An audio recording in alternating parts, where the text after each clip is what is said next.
The latest MCU installment, Eternals, was just released to quite the unique reception. Ever since it started in 2008 with Iron Man, every single MCU movie has been more positively received than not, with the lowest movie ever on IMDb being The Incredible Hulk with a 6.6 out of 10, and on Rotten Tomatoes it was Thor: The Dark World with 66%. There has never been an MCU movie that got a rotten rating on Rotten Tomatoes. That is, until now. Eternals debuted in the low 70s on Rotten Tomatoes, which is already one of the lowest ratings for the MCU, but ever since then, it's gone down and down, as at this point, while I'm writing the script, it's at 50%, but now that I'm recording the video, it's actually even lower, it's at 49%, and who knows what it will be at once I finish editing and I upload the video, because it's going down and down and down. And it's not just the critics either. While on Rotten Tomatoes, the audience score is actually quite good. It's at 86%, I believe, at this point.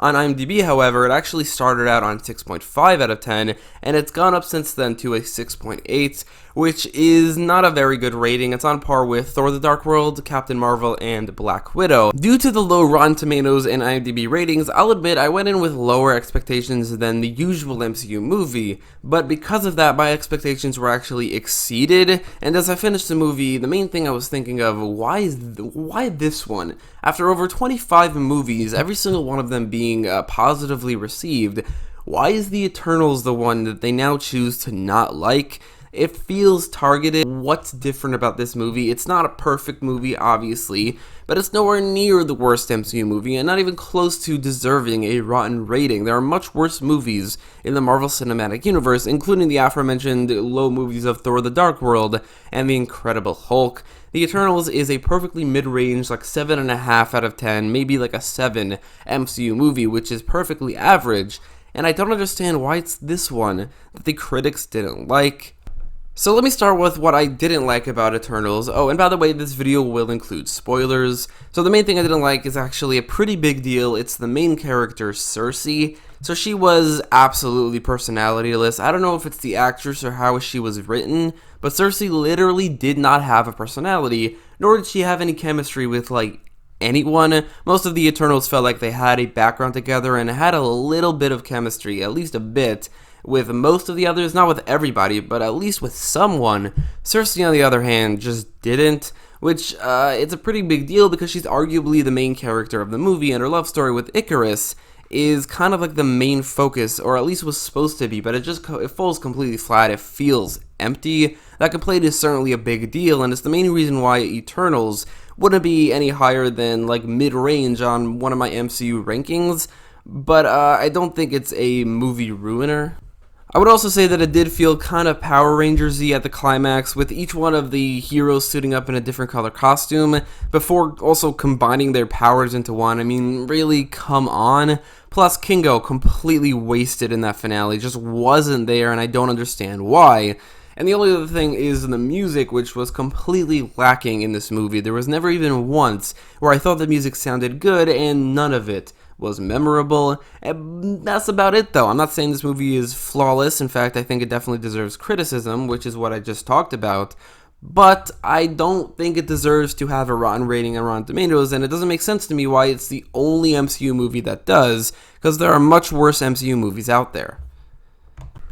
Now, while Cersei doesn't really have chemistry with anybody, I did really like the chemistry between the rest of the Eternals, whether that is talking about the arguably less focused on romantic relationships like Druig and Makkari, or Gilgamesh and Thena, both of which were much better than Icarus and Cersei, or if it's the non-romantic relationships between all of the Eternals. Again, with the exception of Cersei, I really had a fun time with all of that. Some of the comedy and the back and forth did fall kind of flat. In fact, Eternals is one of the least comedic MCU movies. It's more subtle in terms of its comedy, which I don't really have a problem with. Honestly, the MCU could get a bit obnoxious with their comedy, and it's kind of like a breath of fresh air for an MCU movie to be a lot more subtle with their comedy, and that doesn't really make it feel like it's not an MCU movie. It still feels like it's in the Marvel Cinematic Universe, and it has a similar tone, but it's a less comedic, which I do appreciate.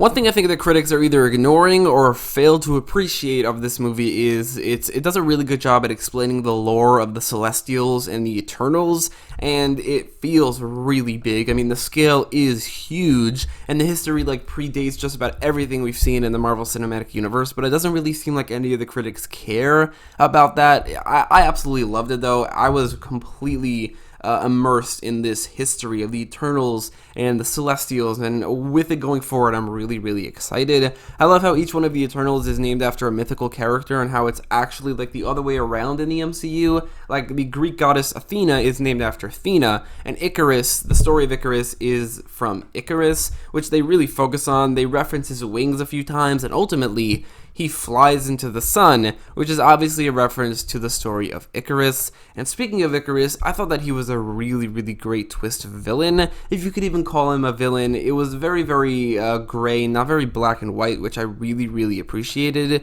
But in terms of the twist, I absolutely did not see it coming until right before, because while I'm not very familiar with the Eternals in the comics, every single time you look up the Eternals, the main character you see is Icarus, and he felt like he was the main hero. He was the Superman of the eternal side of the universe.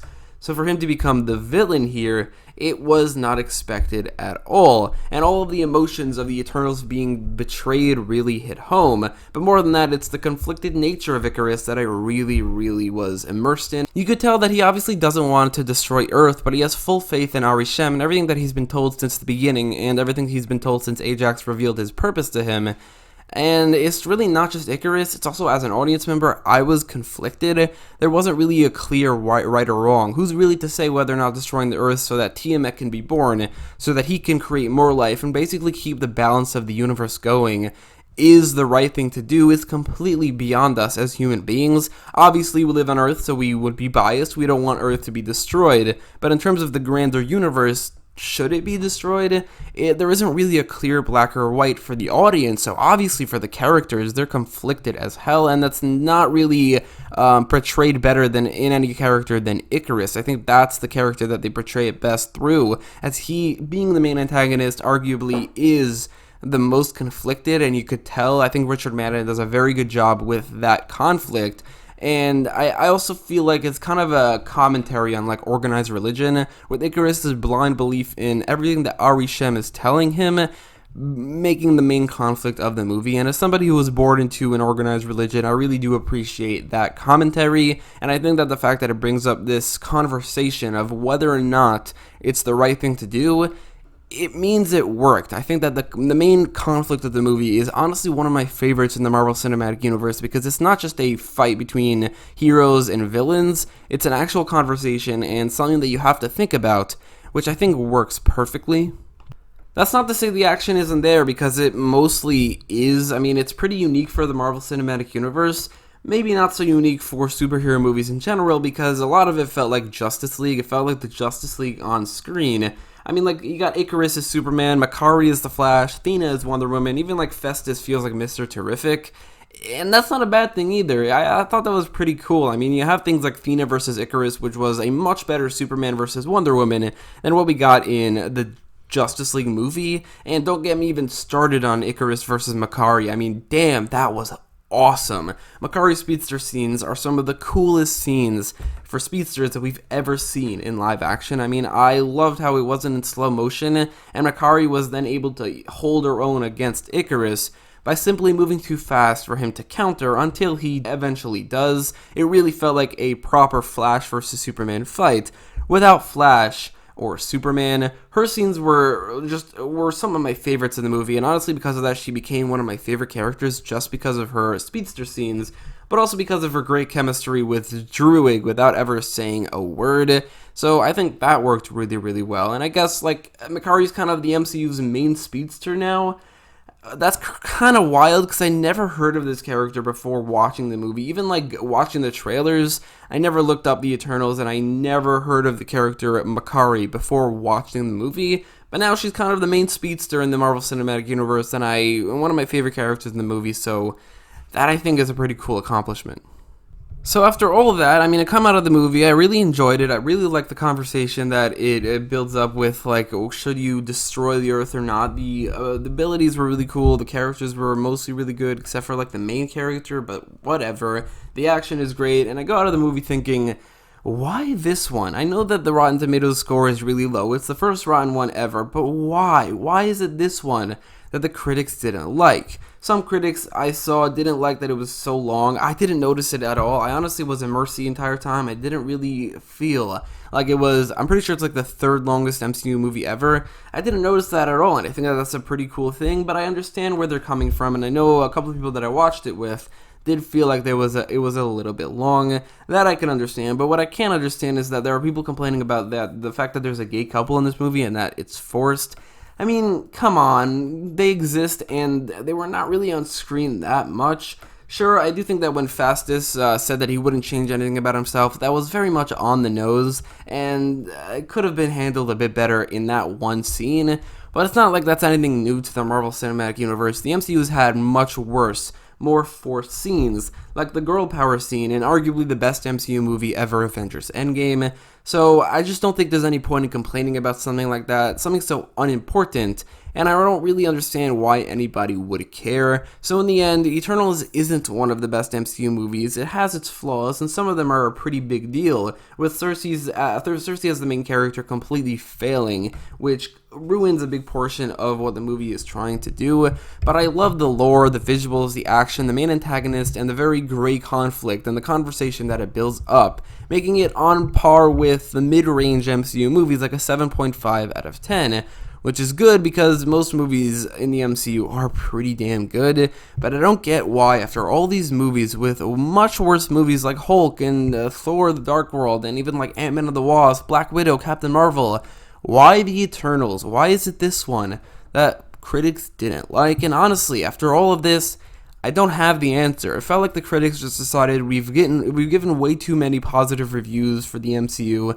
Maybe they think they're paying us. We should give at least one negative one. That's kind of what it feels like, because there's nothing about this movie that screams this isn't as good as the rest of the Marvel Cinematic Universe, because it is. It's honestly on par. So I don't get it, but maybe you do. Let me know in the comments down below why you think this movie was critically panned, and your thoughts about the movie as well. If you like this video, make sure to leave a like, share, and subscribe. And thanks for watching.